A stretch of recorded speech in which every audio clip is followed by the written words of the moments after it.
Olá, um grande prazer estar aqui com vocês para esta aula.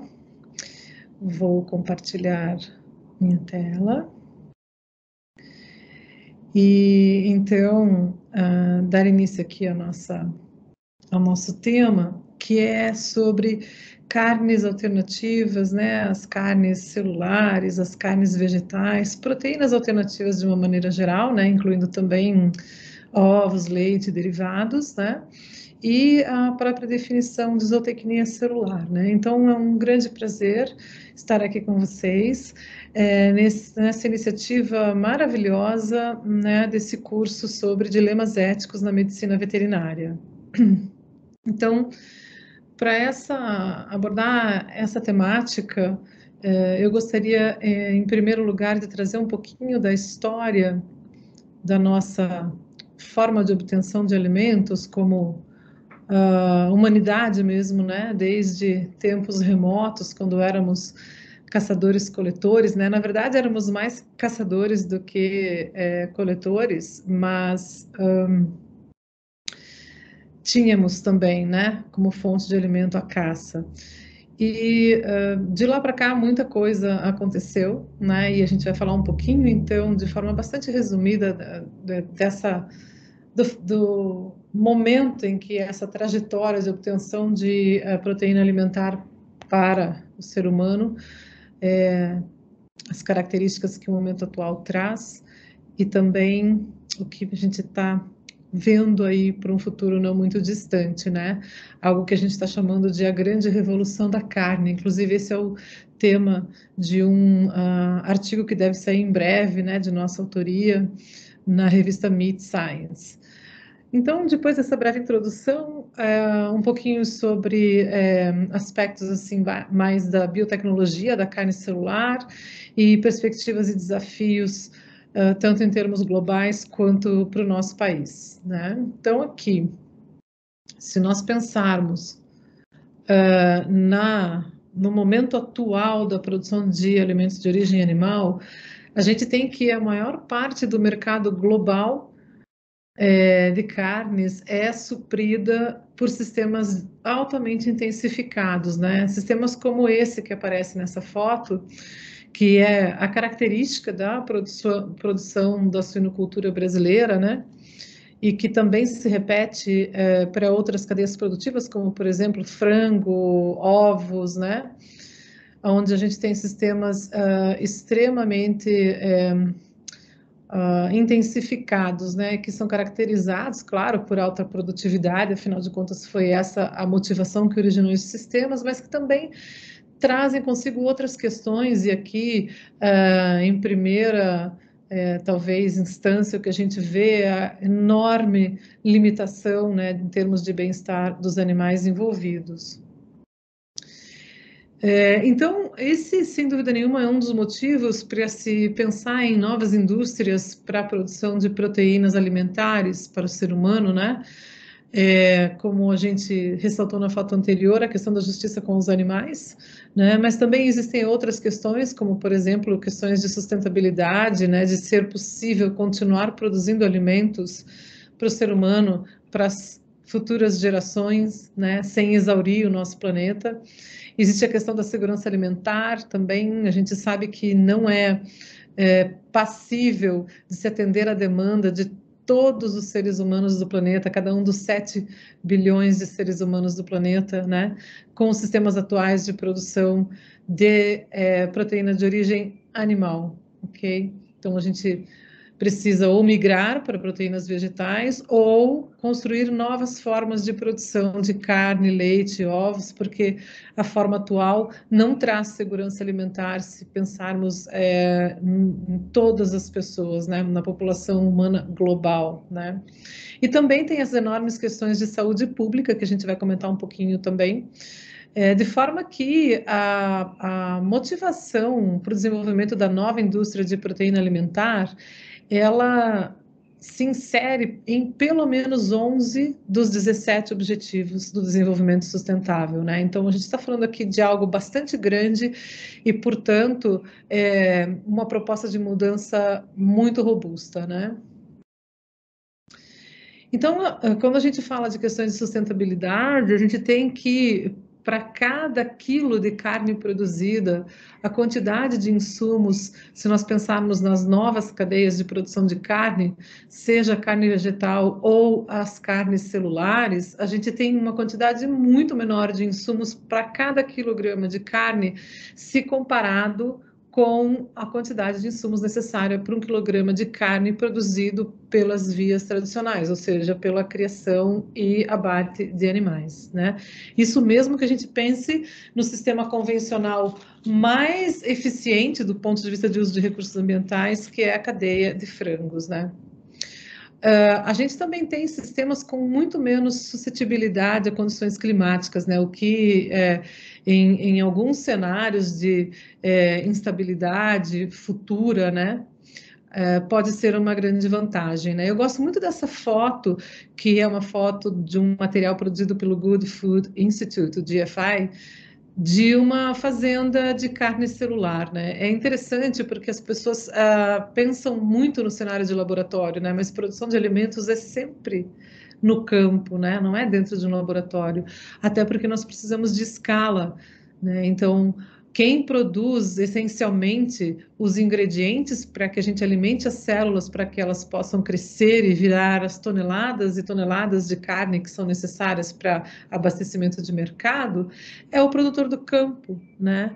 Então, são necessárias várias cadeias aí produtivas de vegetais para que a gente possa alimentar várias fazendas de produção de carne celular, que serão galpões com mais ou menos essa vista interna, né? Então, muito similares, por exemplo, a uma produção de vinho, a uma produção de cerveja, né? Que não tem, então, características laboratoriais, né? É claro que hoje se tem muita atividade laboratorial em relação às carnes celulares, porque é uma forma de se produzir alimentos que ainda está em fase de pesquisa e desenvolvimento, né? Mas a produção se dará no campo, né?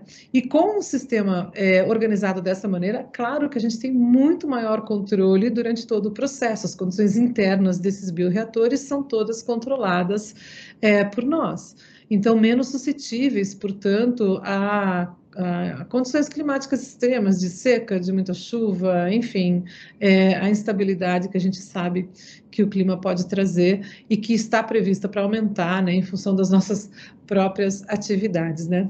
Uma outra vantagem de se ter muito mais controle durante o processo de crescimento dessas carnes, né, de crescimento celular, se comparado ao processo de criação de animais, é também o controle de doenças, né? E aqui a gente tem um tema bastante extenso também, que poderia até ser abordado em um momento adicional, né?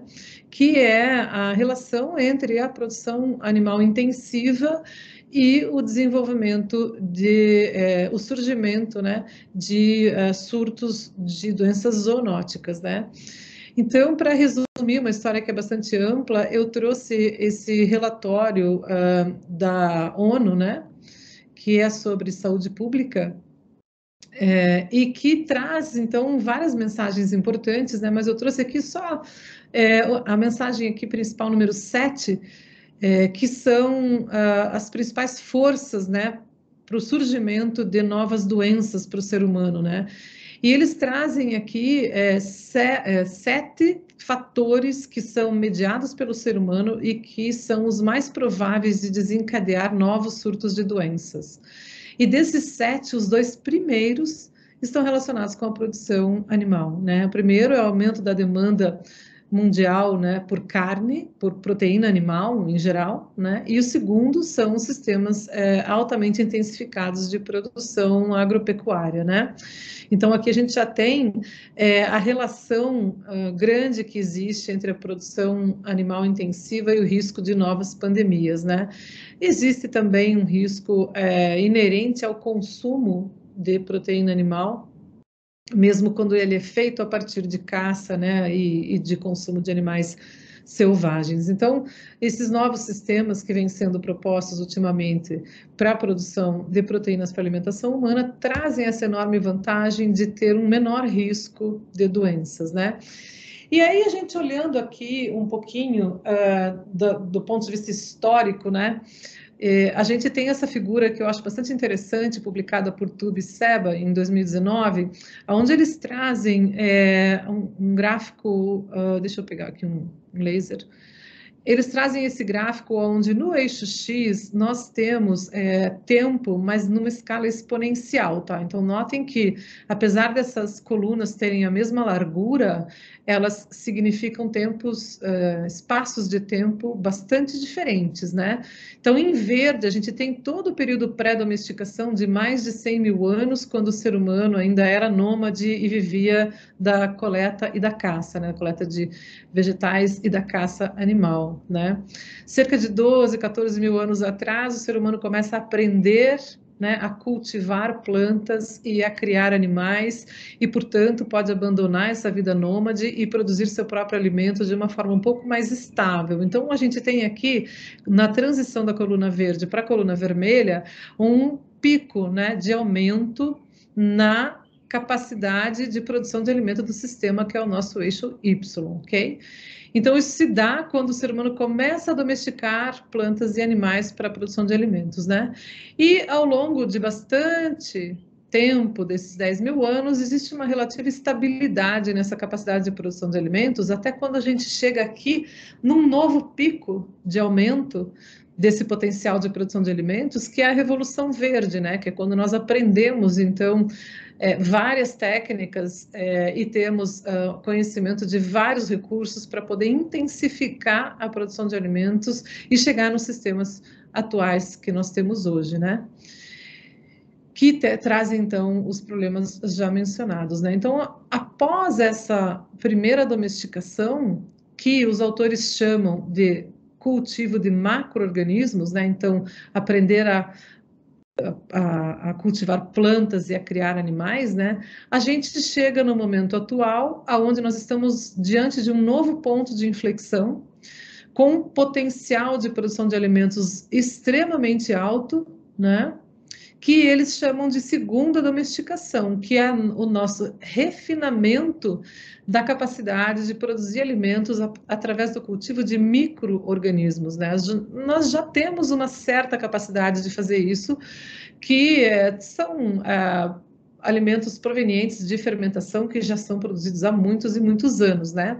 Mas o que está acontecendo nesse momento é que nós estamos adquirindo a capacidade biotecnológica de cultivar células, que são células de organismos pluricelulares, então células animais, que até então só sabíamos fazer crescer dentro do organismo dos animais, né? Hoje nós temos capacidade, conhecimento, recursos para fazer com que essas células se multipliquem mesmo fora do organismo animal, né? Num processo chamado ex vivo, fora então do organismo vivo, né? E essa é então a base da produção das carnes celulares e das técnicas para se produzir também as proteínas do leite, as proteínas dos ovos, né? A partir seja de multiplicação de células animais fora do organismo, dentro então de bioreatores, ou a partir da fermentação de precisão, que também é uma técnica relacionada às novas proteínas e que nos dá a possibilidade de produzir proteínas animais exatamente iguais àquelas que são produzidas pelo organismo animal, como, por exemplo, a caseína do leite ou a albumina do ovo, né? Então, nós estamos diante desse grande novo momento de inflexão na nossa forma de produção de alimentos de origem animal para consumo humano, né? Aqui é um gráfico, é um esquema bastante simplificado, mas só para dar uma ideia de como é produzida a carne celular especificamente, né? E o processo todo depende, então, de uma cultura de células primárias, um cultivo de células primárias. O que são as células primárias? São aquelas obtidas diretamente nos animais, por meio de uma pequena coleta de tecido, que é um processo muito similar a uma biópsia, né? Então, a partir dessas células primárias, as células são preparadas, elas são isoladas, as células de interesse são isoladas e são preparadas para a multiplicação fora do organismo, dentro, então, desses bioreatores. E a gente tem aqui algumas etapas, né? Tem uma etapa de multiplicação e tem mais uma etapa de diferenciação, mas o que importa é que elas são preparadas para atingir capacidade de viver e se multiplicar em bioreatores de larga escala, compatíveis então com o cenário de produção de alimentos, né? E aí a gente tem depois diferentes opções de finalização desse produto, né? Que pode envolver aqui diferentes tipos de composição a partir de células multiplicadas sem nenhum formato específico, ou que pode ser produzido a partir de uma estrutura de suporte que daria daí uma configuração mais já definida, como, por exemplo, no formato de um bife ou de um corte mais específico através dessas estruturas de suporte, que em inglês são chamadas de scaffolds, né? Então, esse é o processo todo que nos leva, né, a partir de uma pequena amostra de células, ter grande quantidade de produtos comestíveis disponíveis para a população humana, né? Aqui a gente tem uma voltinha a mais nessa representação, que é para mostrar também a busca que existe hoje pelo estabelecimento de linhagens celulares, né? Uma vez estabelecida linhagens celulares, mães, células, então matrizes, né? A gente pode guardar em um banco de células e sempre que necessário, produzir novos inóculos para início do processo todo, sem precisar, né, novamente retornar aos animais para biópsia, né? Então, essa aqui é uma estratégia também que está bastante ativa em termos de pesquisa para a produção desses bancos celulares, que vão fazer com que o processo seja ainda mais independente dos animais e que envolva, então, uma produção mais eficiente, dependente de menos recursos do ponto de vista de criação animal, né? Aqui uma estimativa interessante, é uma das menos ousadas, eu diria, né? Embora para quem tem um primeiro contato ela pareça extremamente ousada no sentido de tamanho, né, de mercado que esses novos produtos cárneos e animais, de maneira geral, vão atingir no mercado. A gente tem outras que estimam uma importância ainda maior num futuro ainda mais breve, né? Mas vamos então acompanhar aqui o que dizem, né, os autores desse relatório da E.T. Kearney, que foi publicado em 2019, e eles começam aqui no ano de 2025, projetando cerca de 10% do mercado global de carne. Então, esse gráfico é o mercado global da carne em bilhões de dólares, e vai do período de 2025 até o período de 2040, ok? Então, a primeira coisa que a gente vê aqui é que a demanda por carne, ela está prevista para aumentar, né? A gente não tem ainda em vista um momento de inflexão com uma estabilização ou muito menos redução da demanda global por carne, né? E aqui o que os autores mostram é que em 2025, então hoje já estamos bem mais perto dessa projeção, né? Eles publicaram em 2019, nós já estamos em 2022, e eles estão projetando que em 2025, ou seja, daqui a 3 anos, 10% desse mercado global de carne será suprido pelas carnes vegetais, né? As carnes vegetais já estão no mercado, né? A gente já pode, aqui no Brasil, nas grandes redes de supermercado, a gente pode comprar, e tem várias marcas, né? A gente tem, por exemplo, a Fazenda Futuro, que é uma indústria exclusivamente de carne vegetal, que já exporta para mais de 22 países, né? Que tem vários produtos, como hambúrguer, linguiça, almôndegas, frango, enfim, né? São produtos exclusivamente baseados em proteínas vegetais, tá? Então, essa previsão de 10% para 2025, ela está bem mais perto de nós, né, em termos temporais. E o que a gente vê é que a projeção que as indústrias que colocaram essas carnes no mercado fizeram estão sendo todas extrapoladas, né? Então, se vocês olharem, por exemplo, tem um crescente número de produtos, mesmo de marcas de empresas tradicionais de produção animal, como, por exemplo, JBS, a Seara, né, ou a a BRF com Vegtal, né, os produtos aí à base de plantas da Sadia. Então, a gente tem já isso como uma realidade nos mercados, tá? Então, esse 10% aqui já não nos parece mais como uma estimativa um pouco ousada, né? E aí, ao longo do tempo, eles vão projetando esse crescimento das carnes alternativas para mostrar que em 2040 a estimativa deles é que apenas 40% do mercado global de carnes vai ser atendido pelas carnes convencionais, provenientes então de criação animal. 25% será atendido pela carne vegetal e cerca de 35% será atendido pela carne celular. Então, a projeção é que realmente essas novas indústrias adquiram uma importância muito grande. E para nós, veterinários, né? Como isso nos afeta e qual é o nosso papel nessas previsões e nesse novo mundo, digamos assim, né? Bom, a gente fez um estudo aqui ainda durante o mestrado da Marina Heidemann, né? E o que a gente percebeu foi que os médicos veterinários que estão aqui representados com essa linha pontilhada aqui intermediária, muitos estão com uma visão de que a nova indústria de carne será desfavorável para a sua própria classe profissional, né? Enquanto que os engenheiros de bioprocessos, aqui representados pela linha sólida, nenhum considera que essa nova indústria será desfavorável. 100% dos engenheiros de bioprocesso consideram a nova indústria favorável, né? E aqui a gente tem também a opinião dos zootecnistas, que ainda tem um percentual maior que considera essa nova indústria desfavorável para a sua classe profissional, né? Isso é um cenário que depende muito da forma como nós pensamos, né? Será que as novas carnes serão um desafio para o médico veterinário? Será que elas serão uma oportunidade? E quais são os dilemas, então, que essas novas carnes trazem, né?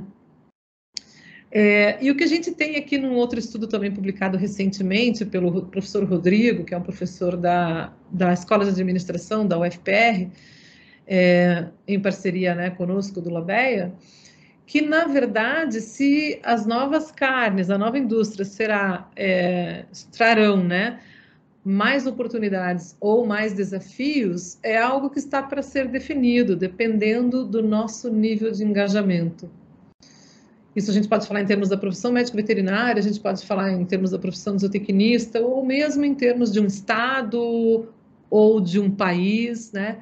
Quanto maior o engajamento, mais cheia fica a cestinha aqui das oportunidades, tá? Enquanto que a cestinha dos desafios, ela é quase que permanente, ela não muda muito, tá? Então, nós não temos muita escolha, em outras palavras, em relação aos desafios que surgem com essa nova indústria, mas nós temos escolha em relação às oportunidades. Se nós não nos engajarmos, nós ficaremos só com o lado negativo, né? Do ponto de vista profissional, né? Quais são os desafios, então, para esse engajamento, para que a gente tenha oportunidades em uma proporção maior do que problemas a partir da nova indústria, né? Então, um dos primeiros problemas é a resistência, né? As pessoas que muitas vezes ainda nem entendem bem como se configurará essa nova indústria, rejeitam muitas vezes, né? E esse é um problema. A gente precisa de pesquisa nacional, porque isso vai trazer oportunidades adicionais, né? Quantos insumos nós poderemos produzir, quantas formas de carne celular nós poderemos produzir também, como formas de desenvolvimento do nosso país, né? Mas quem precisa desenvolver esses produtos somos nós, ninguém vai fazer isso por nós, né? Uma outra questão importante é que nós precisamos formar profissionais para trabalhar nessa nova área de produção de alimentos, né? Então, precisa ter ensino, né?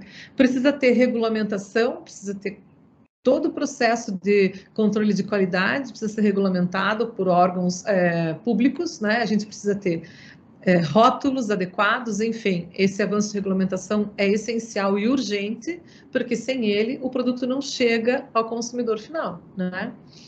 Nós precisamos também dar a mão para os produtores que desejam fazer a transição, né? Produtores que desejam se engajar com a nova indústria precisam de ajuda, né?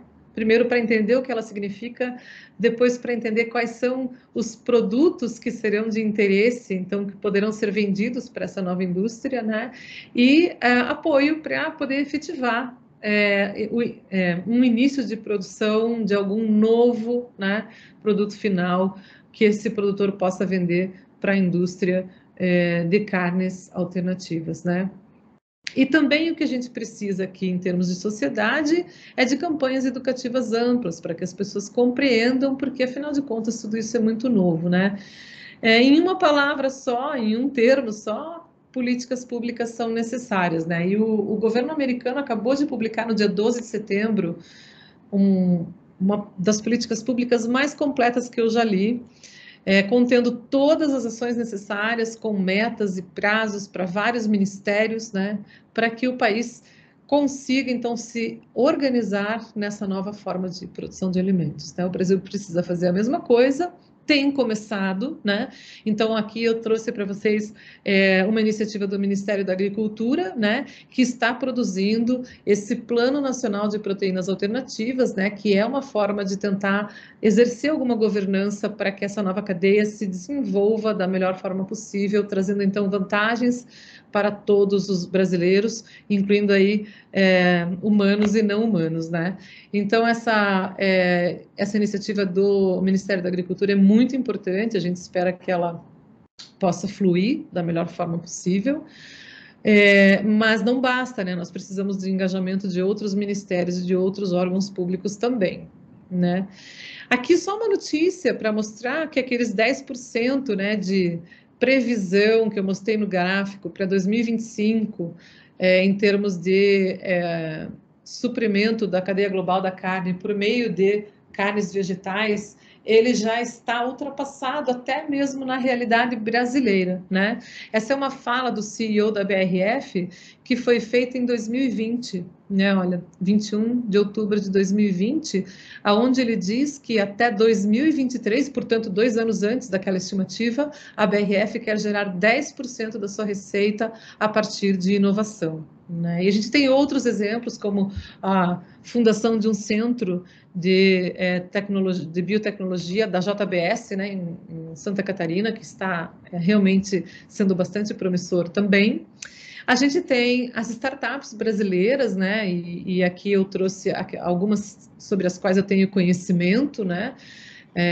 Uma iniciativa bastante pioneira ocorreu no Rio Grande do Sul, com a fundação da Ambi Real Food, com um investimento também do governo do estado, que é uma startup brasileira com a meta de produzir carne celular bovina, né, e que está em pleno funcionamento, né. A gente tem a Selva, que é uma startup muito interessante, que visa produzir tecido adiposo suíno, para venda, então, para a composição de os produtos, né? Então, é uma startup que não tem por objetivo produzir o produto final para o varejista, mas sim produzir insumos para a indústria de carne, né?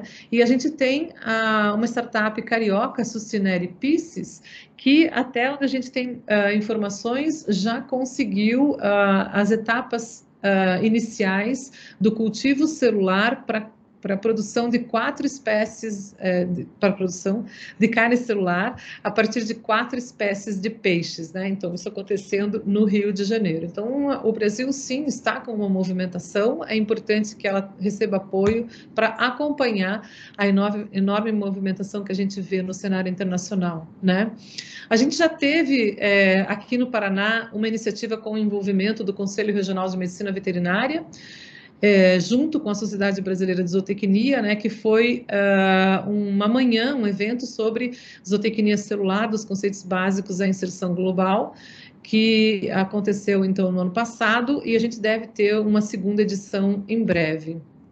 E uma outra notícia do nosso estado, que é particularmente feliz aqui do ponto de vista da participação das universidades, né, é o investimento que o estado do Paraná faz para dar apoio à construção de uma rede de laboratórios no estado para que a gente possa, então, avançar na pesquisa e desenvolvimento das carnes celulares, né? Então, aqui nessa iniciativa, a gente tem apoio para 4 grupos de pesquisa da Universidade Federal do Paraná, junto também com um grupo de pesquisa da PUC e um grupo de pesquisa da UEM, e também como instituições colaboradoras, a gente tem a UEPG e a UTFPR, né?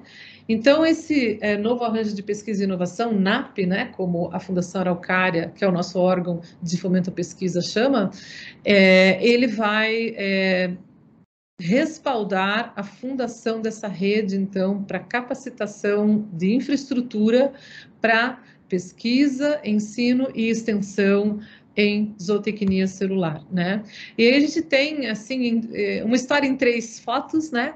Na Universidade Federal do Paraná, a gente acabou de fundar o Laboratório de Zootecnia Celular, que fica nesse prédio, que é a Central Analítica do Setor de Ciências Agrárias.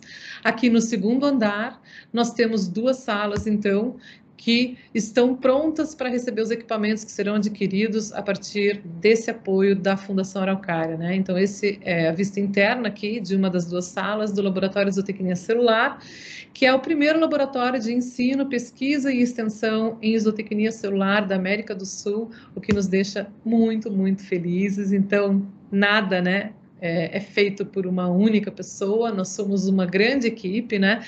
E, em primeiro lugar, eu gostaria de agradecer a todos os membros do LABEA, né, que é uma equipe muito coesa e sem a qual nada disso estaria acontecendo, né?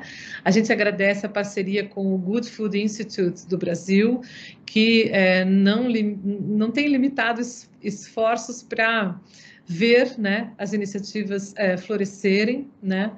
E a gente tem também essa parceria maravilhosa com a Escola de Administração, especificamente nas pessoas dos professores Germano Glufik Reis e Rodrigo Moraes da Silva. Muito obrigada, um prazer estar aqui com vocês. E antes de encerrar, eu só gostaria de relembrar que, do ponto de vista do LABEA, toda esse esforço para desenvolver sistemas alternativos à produção de alimentos de origem animal é porque nós acompanhamos há décadas a qualidade de vida, a quantidade de vida, que é cada vez menor, né, para os animais envolvidos, então, nos sistemas de produção de alimentos. Então, os animais são a nossa inspiração, embora existam outras vantagens, como eu falei. Sistemas alternativos de produção de carne, leite e ovos são uma grande solução para o sofrimento animal no mundo, né? São cerca de 70 bilhões de indivíduos, se a gente pensar apenas em animais usados para produção que sejam terrestres, né? Sem considerar peixes e outros animais aquáticos, são em torno de 70 bilhões de animais. Então, é muito, muito urgente que a gente desenvolva novos sistemas e que nós, como médicos veterinários, possamos compreender o nosso papel, as oportunidades que os novos sistemas trazem e os benefícios que essa mudança traz em vários sentidos. Nós temos um grande papel a exercer nesse contexto. Muito obrigada, eu fico à disposição, aqui está o meu e-mail e também o site do LABEA. Se vocês desejarem maiores informações, entrem em contato. Abraços.